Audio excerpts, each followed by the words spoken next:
কালেমা শরীফ পড়া শুরু করলাম, লা ইলাহা ইল্লাল্লাহু মুহাম্মাদুর রাসূলুল্লাহ। দেখি উনি জিহ্বাটাকে নেড়ে নেড়ে লা ইলাহা ইল্লাল্লাহু মুহাম্মাদুর রাসূলুল্লাহ, আমার সহধর্মিনী ওনার কানটা নিয়ে লাগিয়ে দিলেন, বলছেন আমার বাবা তো কলেমা পড়ছেন। এরপর আমি দরুদ শরীফ পড়লাম, আমার নবীর দরুদ পড়তে লাগলাম। আমার আব্বু দেখি জিহ্বা মুবারক লাগছেন। কিছুক্ষণ যেতে না যেতে স্পষ্ট ভাষায় আমার নবীকে সালাত ও সালাম দিতে লাগলেন, আসসালাতু ওয়াসসালামু আলাইকা সাইয়্যিদি ইয়া রাসূলুল্লাহ।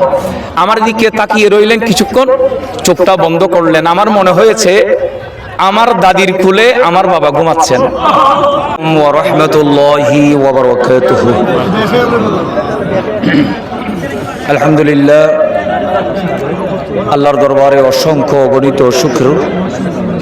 আজকে আমার আব্বা হুজুর হাফেজ কারি সৈয়দ মোহাম্মদ রুহুল আমিন আল কাদরি রহমতুল্লাহ আলাইহি 8:50 উনি আল্লাহর দিদার, আমার নবীজির দিদারে রওনা হয়েছেন, ইন্তেকাল করেছেন। ইন্না লিল্লাহি ওয়া ইন্না ইলাইহি রাজিউন।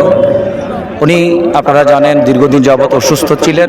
এই কয়েকদিন বেশি অসুস্থ ছিলেন। কয়েকদিন উনি একদম চোখ খুলে নাই। গত রাতে আমরা যখন সাহারির সময় হয়েছে তখন ওনার অবস্থা একেবারে অবনতি হয়। আমরা ওনার পাশেই ছিলাম। সাহারি খাওয়ার পর ওনার কাছে গেলাম।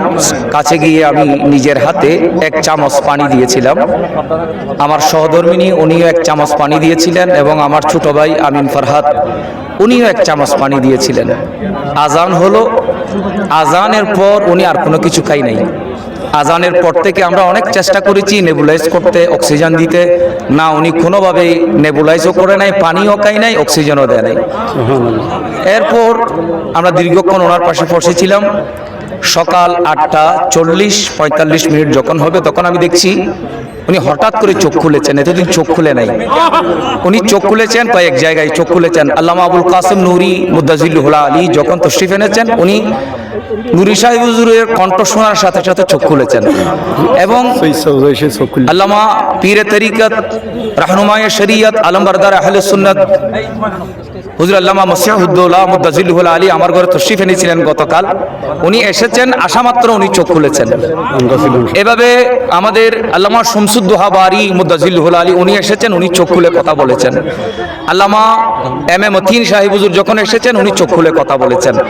তা আমার আব্বা হুজুর ওই সময় চোখটা খুলেছেন, আমার দিকে তাকাইলেন। তাকিয়ে ওনার হাব ভাব আমি ভালো মনে করি নাই।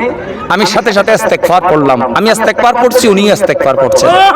আমি যখন কালেমা শরীফ পড়া শুরু করলাম, লা ইলাহা ইল্লাল্লাহু মুহাম্মাদুর রাসূলুল্লাহ, দেখি উনি জিহ্বাটাকে নেড়ে নেড়ে লা ইলাহা ইল্লাল্লাহু মুহাম্মাদুর রাসূলুল্লাহ, আমার সহধর্মিনী ওনার কানটা নিয়ে লাগিয়ে দিলেন, বলছেন আমার বাবা তো কলেমা পড়ছেন। এরপর আমি দরুদ শরীফ পড়লাম, আমার নবীর দরুদ পড়তে লাগলাম। আমার আব্বু দেখি জিহ্বা মুবারক লাগছেন।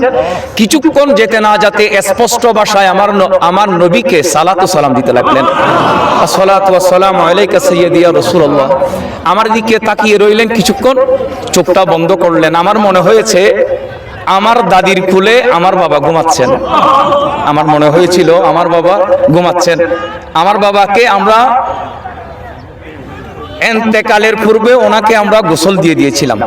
আমরা 2 ভাই মিলে ওনাকে আমরা গা মাথা থেকে পা পর্যন্ত গোসল দিয়েছিলাম। তো উনি রমজান মাসে দুনিয়া থেকে পর্দা করেছেন, সাথে মাহে রমজানুল মুবারাকার রোজাও উনি পালন করে আল্লাহর দিদারে যাচ্ছেন। আসসাউমুলি ওয়ানা আজিজি বিহি, আমার ঈমান, আমার আকীদা, আমার আল্লাহ আমার বাবা হুজুরকে নিজের কুদরতের হাতে এই প্রতিদান দান করবেন। সেজন্য সবাইকে আমি আন্তরিক মোবারকবাদ জানাচ্ছি, ধন্যবাদ জানাচ্ছি। এবং কারো কাছে যদি আমার বাবা কোনো লেনদেন করে থাকেন টাকা পয়সার ক্ষেত্রে, তাহলে আপনারা দয়া করে মেহেরবান করে আমাদের সাথে যোগাযোগ করবেন, আমরা বাইরা দিয়ে দেওয়ার চেষ্টা করব।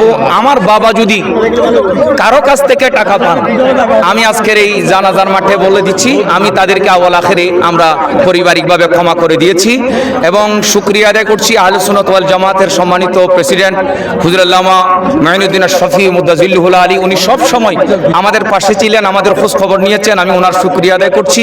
এবং আমার আত্মীয় স্বজন যারা রয়েছেন, যারা আমাদের সবসময় খোঁজ খবর নিয়েছেন, তাদের শুকরিয়া আদায় করছি। বিভিন্ন দরবার থেকে এসেছেন, গৌসিয়া কমিটি বাংলাদেশ, গৌসুল আজম মেজবান্ডারি, এভাবে গৌসুল আজম মেজবান্ডারির আশেক বক্তবৃন্দ এবং গৌসিয়া সমিতির ভাইয়েরা এসেছেন, এভাবে আঞ্জুমানে ইয়াহিয়া সুন্নাহ ভাইয়েরা এসেছেন, বিভিন্ন তরিকতের ভাইয়েরা এসেছেন, টেকনাফ থেকে তেতুলিয়া। এইমাত্র একজন ভাই আমার সাথে কথা বলেছেন যে আমি টেকনাফ থেকে এসেছি আপনার বাবার জানাজায় পড়ার জন্য। টেকনাফ থেকে এসেছেন একজন, আমার সাথে কথা বলেছেন। তো আমি তাদের সবাইকে আন্তরিক মোবারকবাদ জানাচ্ছি। আপনাদের হক আদায় করব এরকম কোনো ক্ষমতা আমার নাই। আমার বাবা আমাদের জন্য টাকা পয়সা, ঘর বাড়ি, জায়গা জমিন এগুলো রেখে যায় নাই, আমাদের জন্য রেখে গিয়েছেন সুন্নিয়তকে। আপনারা আমাদের জন্য রেখে গিয়েছেন সুন্নিয়তকে, রেখে গিয়েছেন দিন ইসলামকে রেখে গিয়েছেন। আমরা ভাইয়েরা চেষ্টা করব এই সুন্নিয়তের উপর অটল এবং অবিচল থাকার জন্য।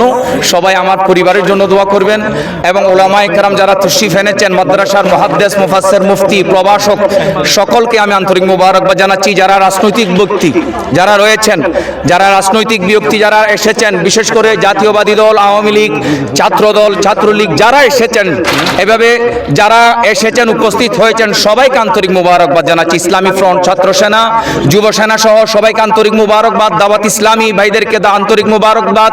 তরিকত কমিটির ভাইরা যারা এসেছেন সবাইকে আন্তরিক মুবারকবাদ জানাচ্ছি। আল্লাহ পাক আপনাদের হায়াতে লক্ষ কোটি বরকত দান করুক, আমিন।